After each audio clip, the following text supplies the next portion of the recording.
যে জিনিসের হচ্ছে কোনো অংশই ফেলা যায় না, বলো তো কি? হ্যাঁ হ্যাঁ জানি, ঠিক ধরেছো, কচু। আমার মতো জানি অনেকেই আছো যারা কিনা কচুর সমস্ত কিছু একেবারে ফুল থেকে লতি গাঁঠি সমস্ত কিছু ভীষণ পছন্দ। আমারও কিন্তু তাই। আর এখানে না কিছু একটা নিয়ে আমি একটু ডিস্টার্ব ছিলাম, সেজন্য হচ্ছে আমার মুখটা এরকম। তাই আমার ছেলে আর বর দুজনে মিলেই বলছিল ফেসটা একটু ঠিক করো, ভিডিওটা ভালো আসছে না। যাই হোক, এই কচু ডগাগুলোকে কাটছি না, এগুলো আমার পিসি নীল আইল্যান্ড থেকে পাঠিয়েছে, ভাবতে পারছো? এখন তোমরা ভাবছো আমাদের বাড়ির আশেপাশে কি পাওয়া যায় না? হ্যাঁ পাওয়া যায়, তবে এটা না দুধমান কচুর ডগা বোধহয়, এটা আমার ভীষণ পছন্দ। আমাদের এখানে পাওয়া যায় না আশেপাশে, তাই আর কি পিসি পাঠিয়েছে, পিসি জানে ভালো করে। আর আমি এটা সকালে রান্না করবো, তাই রাতেই কেটে বেছে ধুয়ে রাখছিলাম।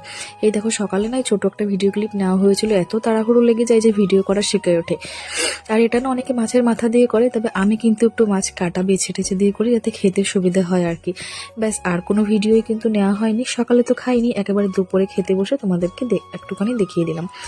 খুবই টেস্ট ছিল। আচ্ছা, কারা কারা আমার মতো আছে বলো তো, যে কচুর সমস্ত আইটেম ভীষণ পছন্দ?